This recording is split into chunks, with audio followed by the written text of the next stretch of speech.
موږ چې کله د اسلام دشمنو ګورو هغه سړی وګورو چې د اسلام د قانون په مقابل کې بل قانون ته لبیک ویلي دي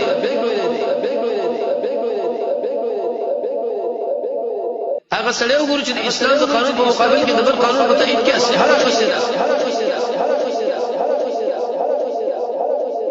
چې اڅ منکو کم از کم خپل تندې دغه په مقابل کې بیت غون شو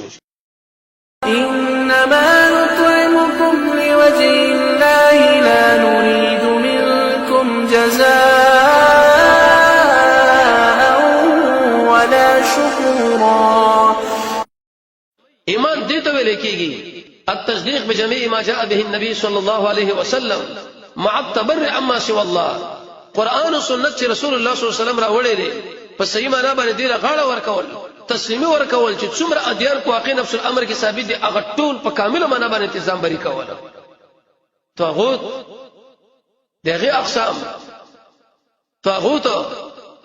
هغه انسانان چې دغه په قیادت کې منډوي رهبری کې منډوي په خدمت کې منډوي که اڅم نشي چې کله موږ سره مخامخ شي نو کم از کم زمون په تندې کې د لږ زره گنجواله راشي لږ زره خفقان حدیث کې راځي رسول الله صلی الله علیه وسلم فرمایي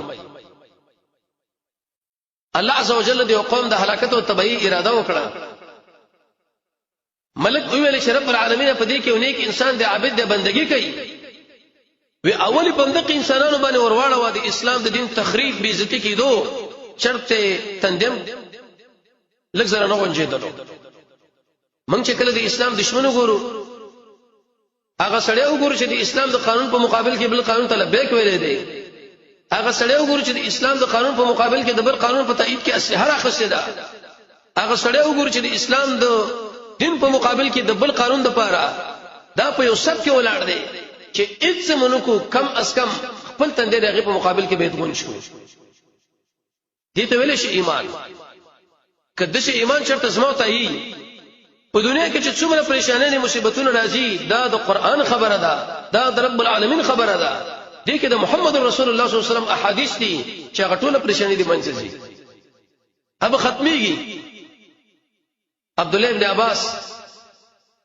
هغه دا خبره ذکر کړې چې د ایمان په لذت او خون هغه څوک پیږي چې د الله لپاره دښمنی وکړي او د الله لپاره دوستانه حسن بصری دا خبره کړې ده په ذکر کې قران کې په دې کې انسان د خپل خوندونه ځان له برابر کې و الا که چرته ونه کاته و دا سړی اصل کې د اسلام د قلانه بار دی چې داوی کې جذب داخل کې اوسېږي